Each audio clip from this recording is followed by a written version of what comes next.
Muy buenos días. De nuevo con ustedes desde los estudios de Televen. En este editorial continuaré exponiendo mis puntos de vista en la firme defensa de los derechos ciudadanos y de los valores de la auténtica democracia y de la Constitución Bolivariana de Venezuela. Diré lo que tengo que decir sin bozal. Levantaré mi voz contra la injusticia y defenderé los derechos de la nación venezolana. Enseguida me traslado al Palacio de Miraflores, al Salón Sol del Perú, donde entrevistaré al presidente de la República Bolivariana de Venezuela, Nicolás Maduro Moros.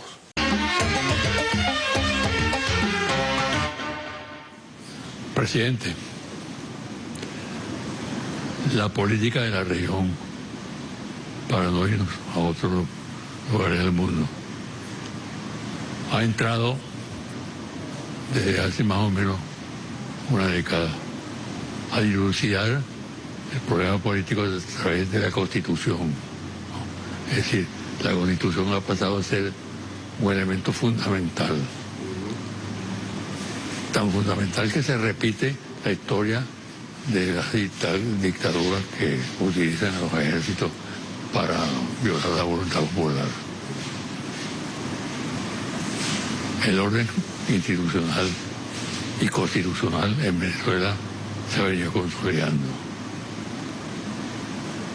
Chávez es un factor determinante. Toda la política de Chávez era la política de la Constitución. Y con la Constitución en la mano logró imponerse e imponer su modelo. Y tú también eres un ejemplo en ese sentido. Tú estás aferrado a la Constitución, la has interpretado permanentemente ante cualquier crisis, reaccionas a través de la Constitución. En este momento estamos viviendo en la región latinoamericana el desalojo de un presidente no solamente constitucional, porque lo es por el voto popular, sino también porque lo que representa desde el punto de vista étnico, desde el punto de vista del origen, Evo Morales, ¿no? Es algo más que un ciudadano, ¿no? Es un indio, ¿no? Y reúne todos los atributos de los ancestros en materia de principios, ¿no? Entonces, ¿qué opina el presidente Nicolás Maduro?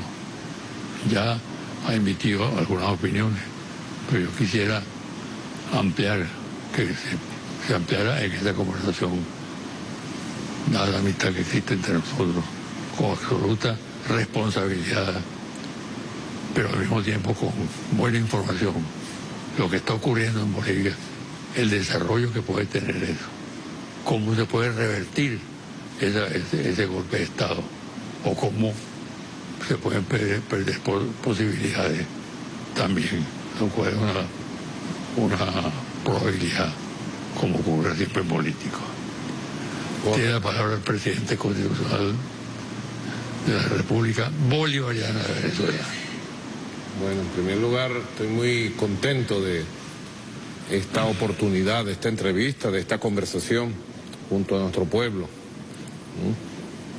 Siempre este es un programa vital en los últimos 20 años o más, los últimos 25 años. Desde por allá en el año 92, casi 30 años, José Vicente. Este programa fijando la pauta de la información veraz, del debate democrático, de la polémica enriquecedora y de la exposición de las posiciones frente al país. Así que te felicito por este programa histórico. Creo que es el programa televisivo con más años en la televisión venezolana y además que ha fijado más pauta en todas las coyunturas que nos ha tocado vivir en Venezuela, en América Latina y en el mundo. América Latina es una zona en disputa entre el proyecto imperial de los Estados Unidos a través del neoliberalismo y los proyectos progresistas, populares, nacionalistas, revolucionarios que cada país ha venido gestando en los últimos 20 años.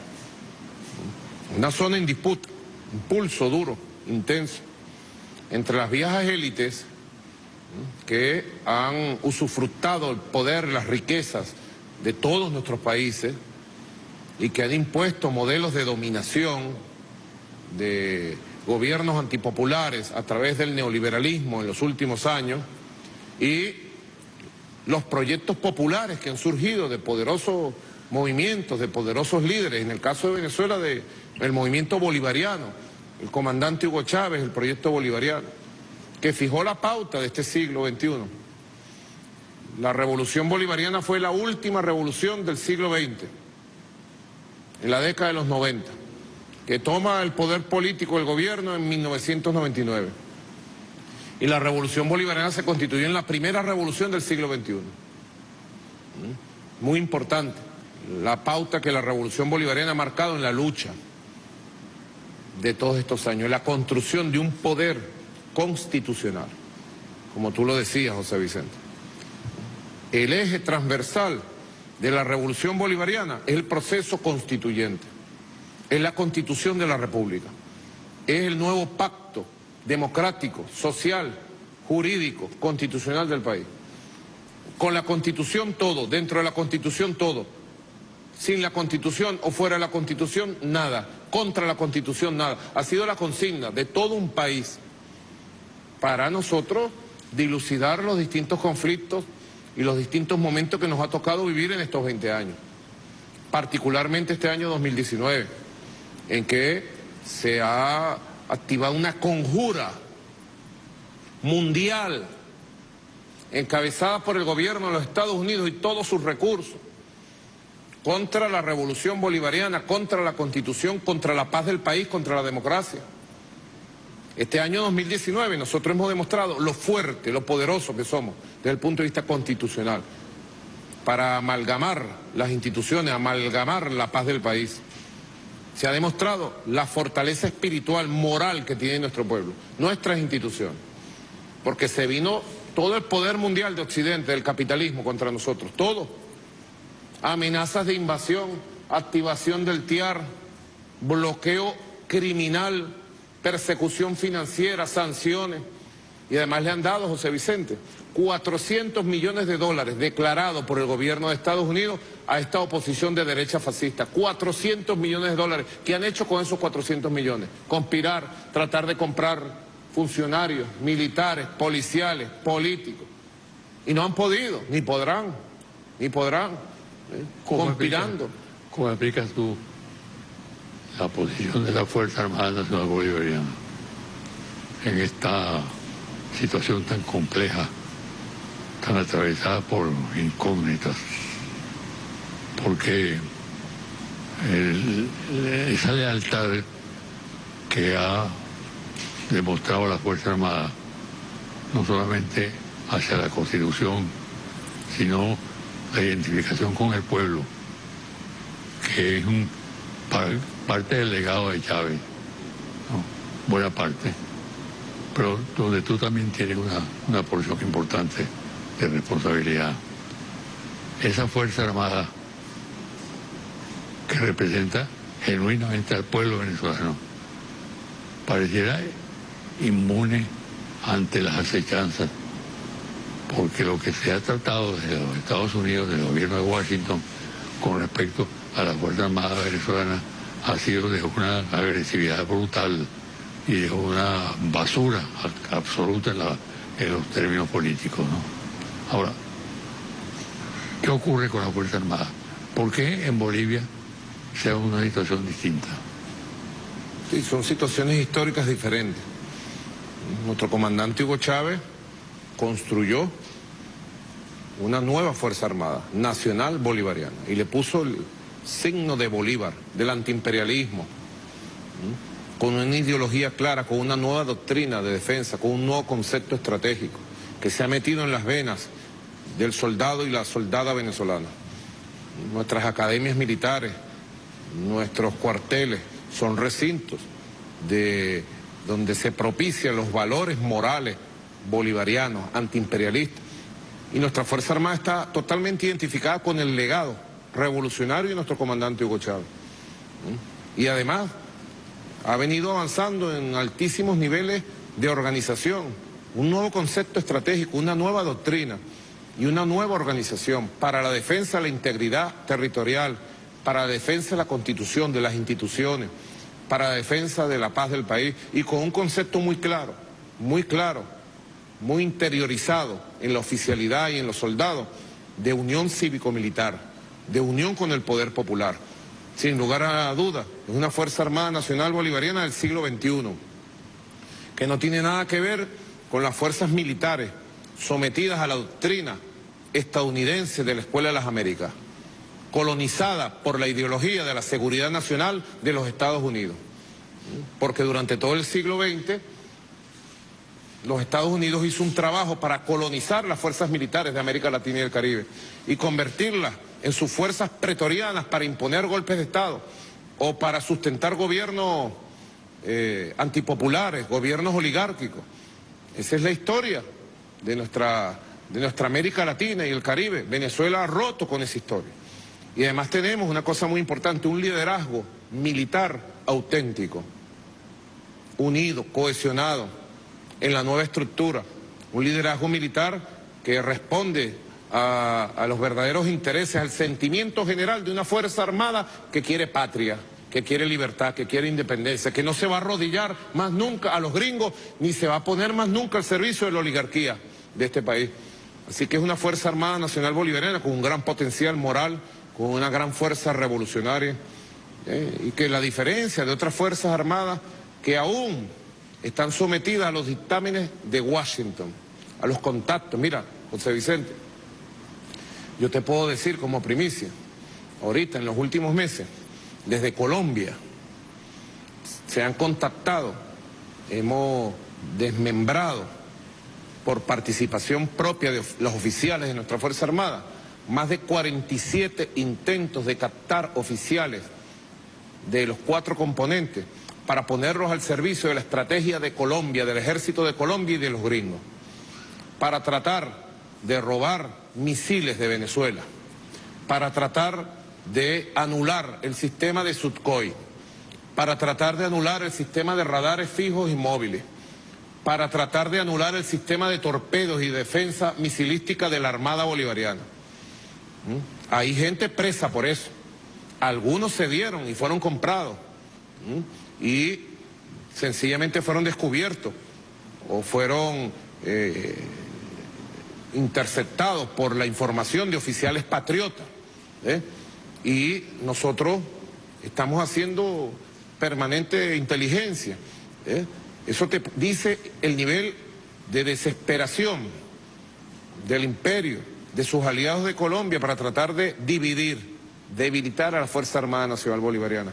Y yo te puedo decir hoy, en este mes de noviembre, ya rumbo al mes de diciembre, rumbo al año 2020, con todos estos intentos de tratar de dividir, debilitar, destruir a nuestra Fuerza Armada Nacional Bolivariana, hoy tenemos una Fuerza Armada Nacional Bolivariana más fortalecida orgánicamente en el sistema de armas, con mayor capacidad de defensa del país. Hemos llegado, José Vicente, a 3.200.000 milicianos y milicianas, integrados perfectamente. Aquí está el cuerpo de la Fuerza Armada Nacional Bolivariana, profesional, del Ejército, la Armada, la Aviación, la Guardia Nacional Bolivariana.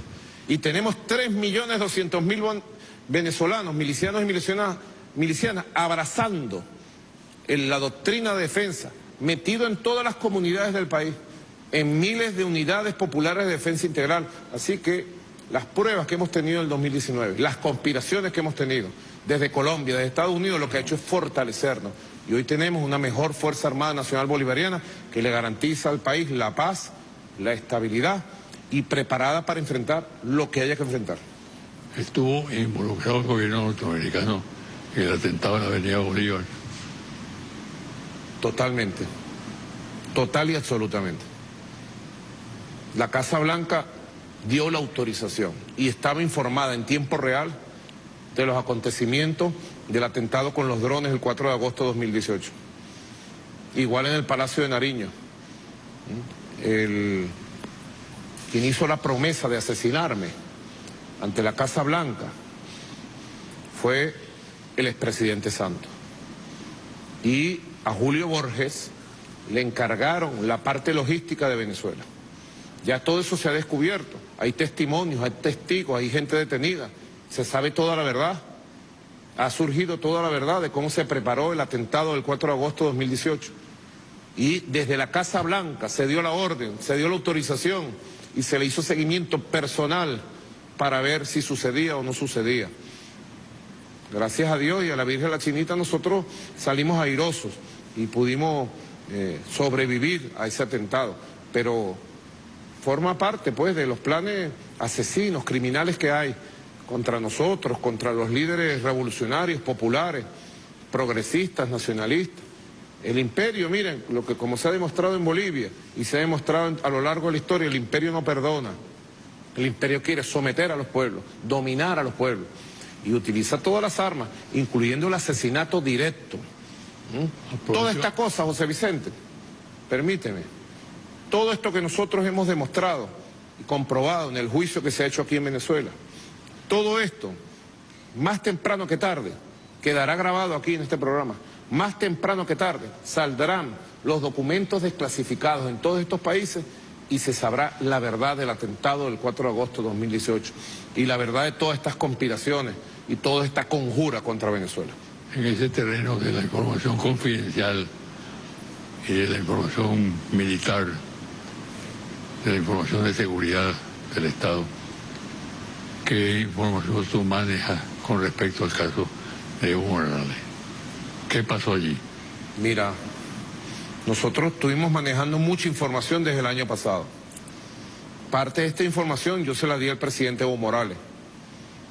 Luego hace 3 meses yo lo llamé y lo alerté porque vi por Telesur que ya se alzaban estos grupos otra vez, los mismos grupos racistas de Santa Cruz y de otras ciudades, diciendo que ellos no reconocerían ninguna victoria de Evo Morales, que no lo reconocerían, jugando posición adelantada. Fue desde la Embajada de los Estados Unidos en La Paz que se organizó, se articuló todo el golpe de Estado, toda la emboscada contra Evo Morales. Se invirtió mucho dinero, mucho dinero. La orden la dio Donald Trump, la dio Trump. Cuando Evo Morales en julio, como presidente del Consejo de Seguridad de la ONU, le habló cara a cara y le dijo sus verdades. Ahí dio la orden, hay que acabar con el indio. Y comenzó la conjura intensa, con una cadena de eventos que fueron cumpliendo, de provocaciones, de violencia, de racismo, que mandó la casa de la familia, de los familiares de Evo Morales, quemando la casa de líderes, ministros, diputados, senadores, gobernadores, quemando los centros electorales, quemando el tribunal electoral en todos los estados, buscando la violencia, el asalto al Palacio Presidencial, que llevó, bueno, a estos pasos, luego el amotinamiento de la fuerza policial, de algunos sectores de la policía. Eso no se había dicho, pero Evo me lo dijo a mí 2 días antes. Yo le dije, Evo, ¿cómo está la situación? Me dijo, la policía en algunos sectores se ha alzado. ¿Y por qué? Pidiendo la renuncia del presidente, la policía pidiendo la renuncia del presidente. La fuerza militar después le dio la estocada, la OEA le dio la estocada. Fue una conjura completa que le montaron a Evo.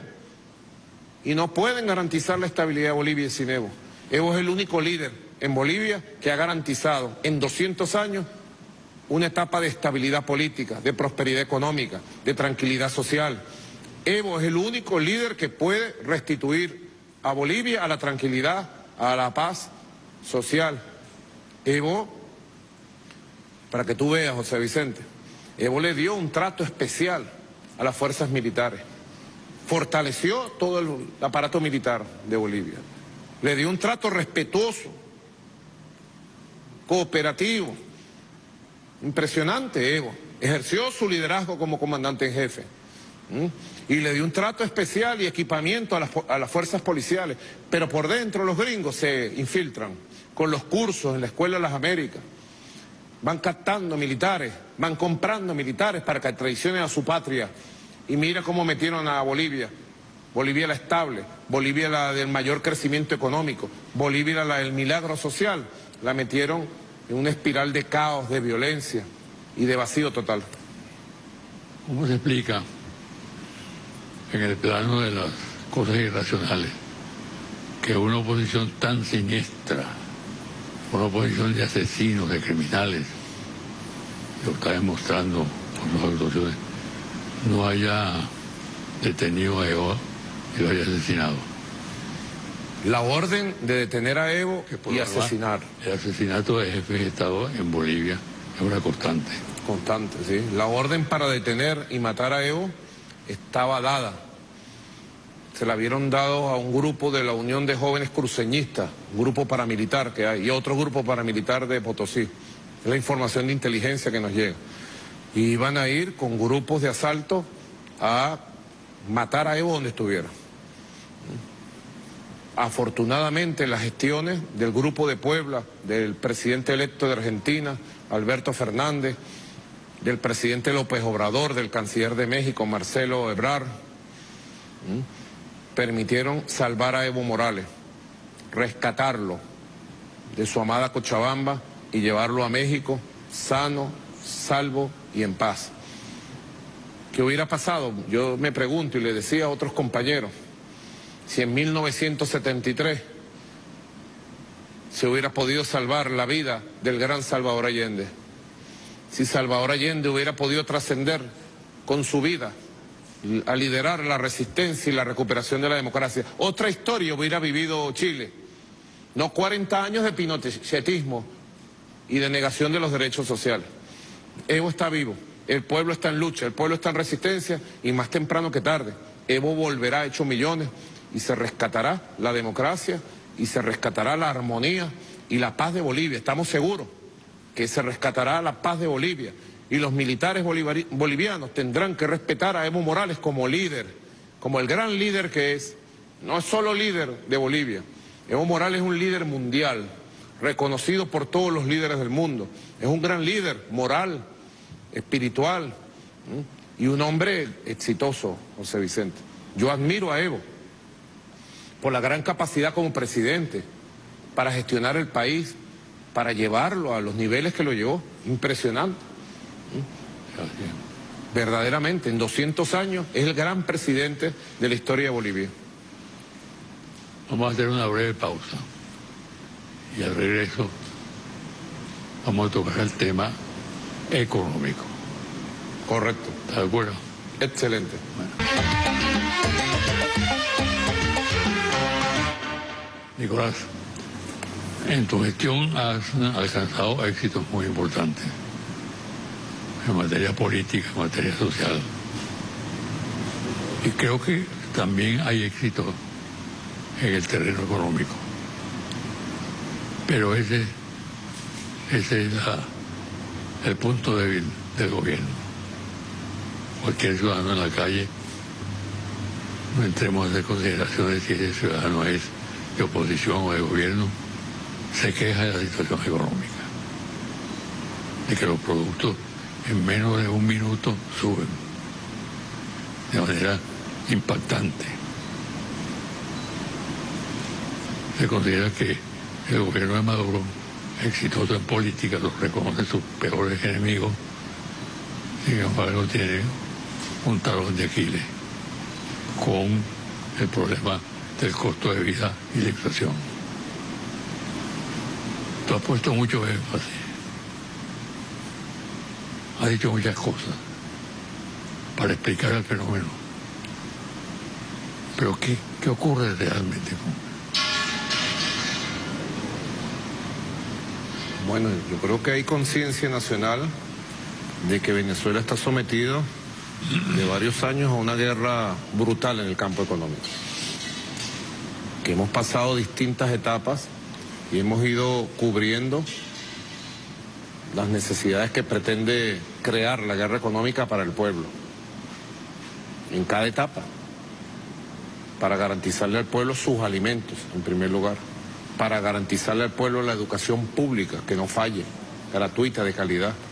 Para garantizarle al pueblo barrio adentro y la salud. Para garantizarle al pueblo la construcción de vivienda.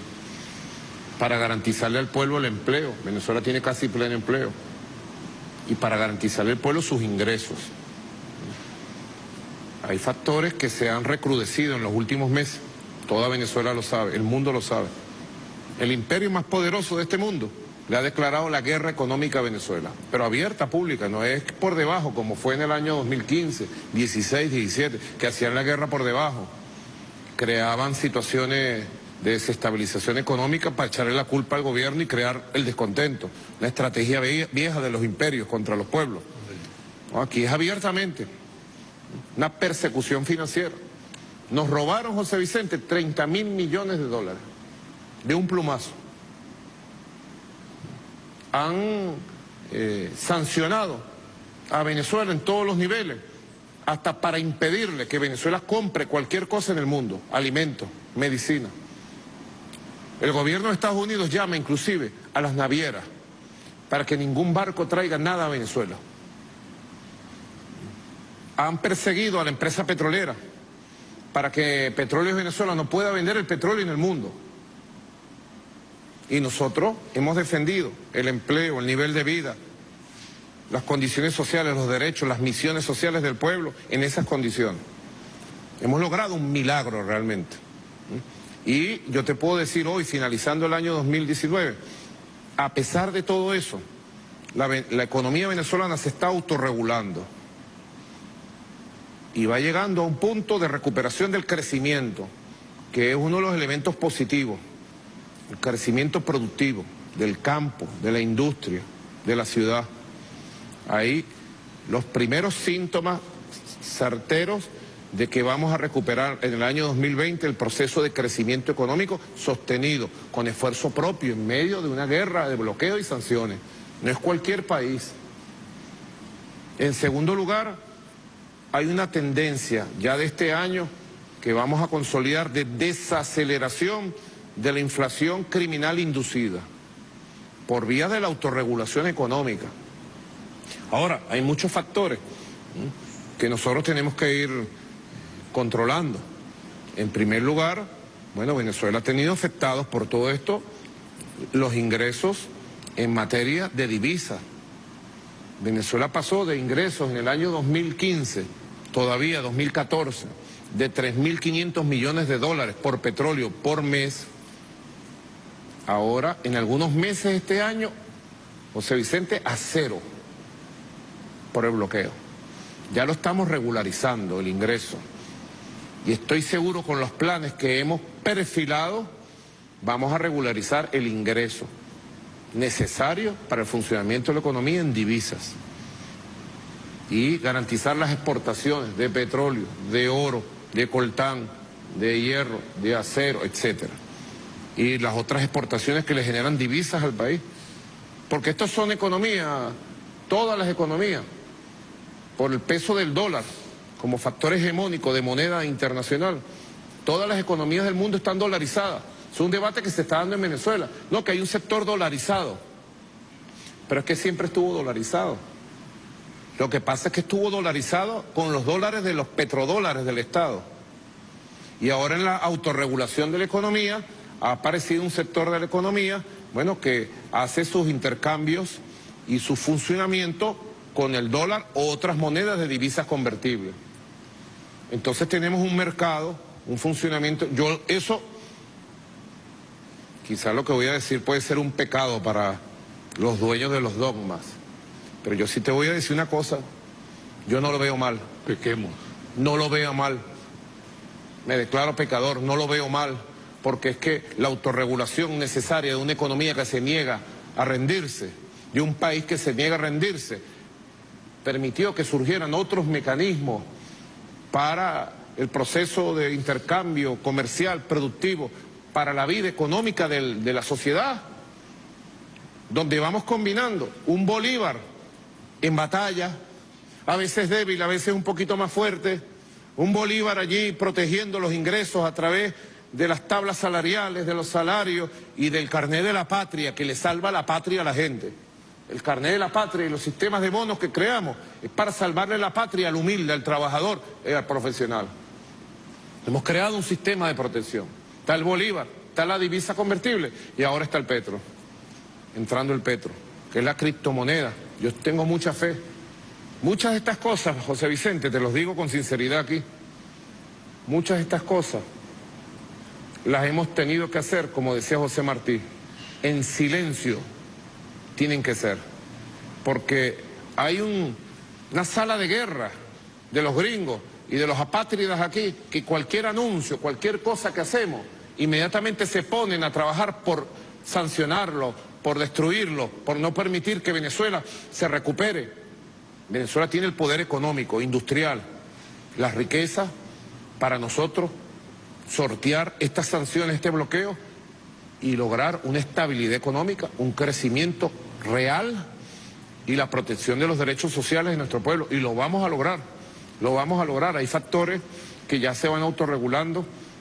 Yo estoy atento permanentemente en este sector de lo que es la moneda, de defender el bolívar, de defender el salario, de defender los ingresos con el carnet de la patria y los demás mecanismos, de evaluar cómo ese proceso que llaman de dolarización puede servir para la recuperación y despliegue de las fuerzas productivas del país y el funcionamiento de la economía. Una válvula de escape, gracias a Dios existe. Hay gente que lo critica y que es una... No, aquí Venezuela siempre va a tener su moneda, José Vicente, el bolívar fuerte. Vamos a tener siempre el bolívar y vamos a recuperarlo. Y vamos a defenderlo, que es lo más importante. Y ahora el petro, que ha venido construyendo su ecosistema, es una estrategia, un ecosistema propio. El petro tenía hace una semana y media, 2 semanas, 400 negocios importantes, 400 comercios del país que reciben el petro.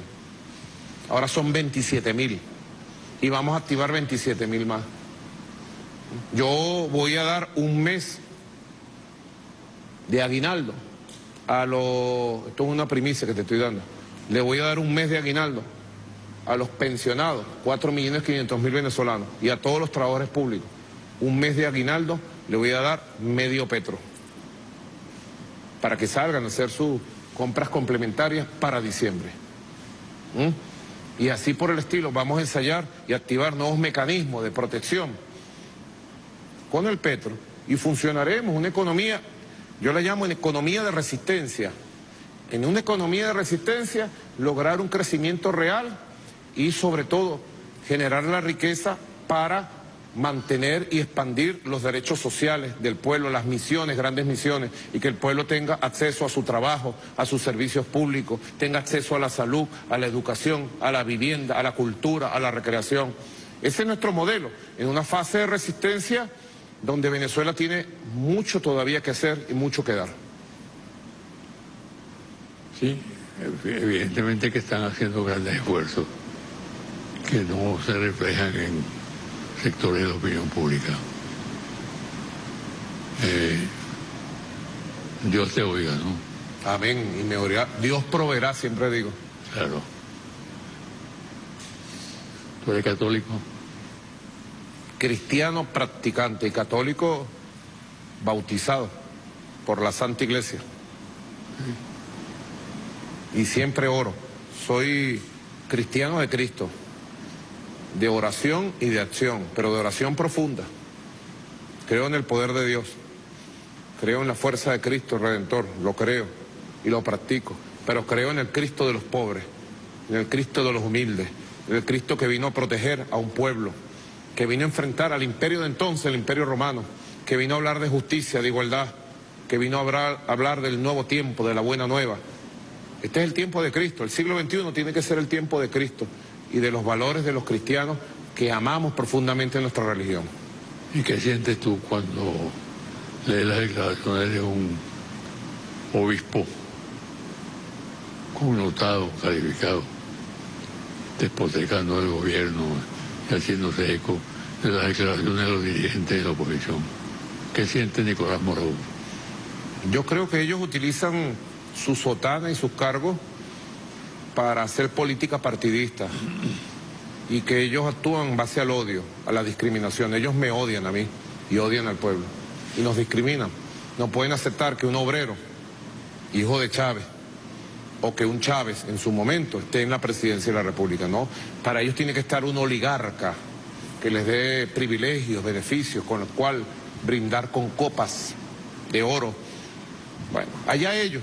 Yo creo en Cristo, creo en el pueblo de Cristo y creo en los curas de base y creo en los pastores de base, en los que están en la base realmente, no los que se llenan de privilegios, de poder, de dinero y utilizan su sotana para hacer daño político, hacerle daño a la patria. Allá ellos, que Dios los perdone. En todo caso, nosotros sigamos en nuestro camino. Para concluir la entrevista, vamos a considerar dos temas que son muy importantes. Uno es el tema de la política exterior, ¿no? La política exterior es hoy un factor determinante en las relaciones del país. Y Venezuela está jugando un papel importante. Ha obtenido victorias sorprendentes en escenarios contaminados. Y la otra, el otro segmento con el cual terminamos la entrevista es el diálogo y el país. Muy importante. Tú eres un defensor a fondo del diálogo, siempre lo digo. Como yo soy partidario del diálogo también, siempre lo digo, nos modifica esa posición frente a la historia, frente a la sociedad, etc. Entonces, política exterior. Correcto. Bueno, en la política exterior hemos dado una batalla tremenda por llevar la verdad de Venezuela, con la diplomacia bolivariana de paz al mundo. Recientemente tuvimos una victoria que se pierde de vista, José Vicente, en la Organización de Naciones Unidas, cuando ganamos las elecciones en la Asamblea General para un escaño por 3 años en el Consejo de Derechos Humanos, lo cual es un respaldo del mundo a Venezuela. Los Estados Unidos, el gobierno se empleó a fondo, amenazando a presidentes, primeros ministros del mundo, y no logró detener la avalancha de votos a favor de nuestro país, de nuestro gobierno. Nosotros tenemos una intensa actividad diplomática, hablando por el mundo, porque hay una campaña brutal. Venezuela está en el ojo del huracán, de una campaña mediática mundial, en Europa, en Estados Unidos, en América Latina, en el Caribe, en el resto del mundo. Todos los días se habla contra Venezuela, contra la revolución bolivariana. Se pretendió imponer una invasión este año, el 23 de febrero, en la mediática mundial, una invasión transmitida en vivo y directo por los canales internacionales. La invasión a Venezuela. Ellos creían que era soplar y hacer botella y no saben que aquí hay patriotas que nos duele Venezuela y que la defendimos. Y que la defendimos exitosa y victoriosamente. Y que estamos dispuestos a seguirla defendiendo en el escenario que nos toque. Así que la diplomacia yo creo que va a seguir fortaleciéndose en el pasar del tiempo. Y hay que tener fe en la verdad de nuestro país, que al llevarla tumba todos los muros y todas las campañas. Sobre el diálogo nacional, yo te puedo decir que se ha ido consolidando la mesa de diálogo nacional. Todo lo que se firmó ahí se está cumpliendo y todo eso ha creado una nueva dinámica, incluyendo a la Asamblea Nacional en desacato, que entró en la dinámica que se firmó en la mesa de diálogo. El establecimiento de una comisión para estudiar el nombramiento de un nuevo poder electoral en la Asamblea Nacional de desacato es el cumplimiento de uno de los acuerdos de la mesa de diálogo nacional. Ahí está, en esa comisión, el sector guaidocista de la derecha, llamado G4. Ahí está, el sector guaidocista sentado con nuestra gente, en diálogo, en consulta permanente. El sector guaidocista del G4 está en diálogo permanente con Jorge Rodríguez, llamadas, reuniones, coordinación. Y te digo, una primicia también, la mayoría de ese sector ya nos ha dicho que va para las elecciones parlamentarias. Todos ellos van para las elecciones parlamentarias. Tienen el nuevo CNE para ir con otras garantías, para ir a las elecciones de la Asamblea Nacional el próximo año 2020. Y ahí me parece muy bueno eso. Es un gran mensaje de paz.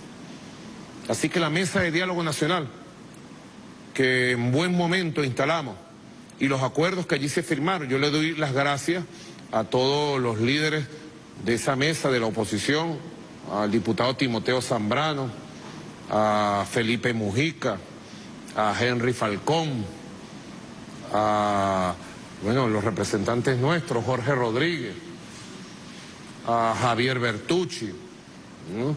A todos los partidos. No sé si se me queda alguno por fuera de la oposición. Les doy las gracias, ¿no?, a todos los partidos de la oposición y del chavismo que estamos sentados en esa mesa, que hemos enviado un mensaje muy poderoso. Recientemente, también te lo di en primicia, Jorge Rodríguez se reunió y conversó intensamente con el gobierno de Noruega. Ellos siguen estableciendo contacto. La delegación de la oposición guaidocista del G4 viajó a Europa y se reunió esta semana con los representantes de Noruega, y los enlaces de Oslo se mantienen vivos con el gobierno de Noruega y la oposición, sus representantes y nuestros representantes. Yo creo en el diálogo, porque creo en la convivencia, en el respeto, en la diversidad, creo en la paz, creo que es el camino, el respeto a la Constitución, a la paz.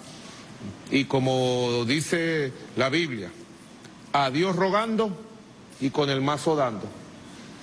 A Dios rogando con el diálogo, con la convivencia y con el mazo listo para defender en cualquier escenario la integridad de la patria, la democracia, la Constitución y el poder popular. Con las dos manos, siempre digo yo, un buen boxeador sabe mover las dos manos. La izquierda con el jab, con el gancho, y la derecha para cuando haga falta, ¡puc!, knockout. Nosotros nos movemos en la política. Me han subestimado mucho, José Vicente, y me siguen subestimando porque es el bruto. Maduro es el bruto. Está bien, sigan subestimando. Yo no subestimo a nadie, por muy imbécil que parezca, alguno de los líderes de la oposición, por muy estúpido que parezca, no lo subestimo. Me parece imbécil y estúpido, pero estoy obligado a respetarlo. A Chávez también lo subestimaron. Mucho. Es una conducta del imperio, la arrogancia del imperio. Y esta derecha guaidocista en Venezuela también es arrogante. Bueno, han manejado 400 millones de dólares. ¿Dónde han metido ese dinero? Su arrogancia. Lo que se están es enriqueciendo. Hay una investigación en Estados Unidos sobre ese tema. Y aquí también la Fiscalía General tiene una investigación sobre el tema de la recepción de recursos internacionales, que es ilegal, y la corruptela en el uso y distribución de esos recursos. Claro. Bueno, muchas gracias, presidente. Muchas gracias a ti, José Vicente. Que Dios te bendiga y te proteja. Que sigamos adelante con el nuevo proyecto de país. Así es. Gracias, José Vicente. Gracias. Bueno.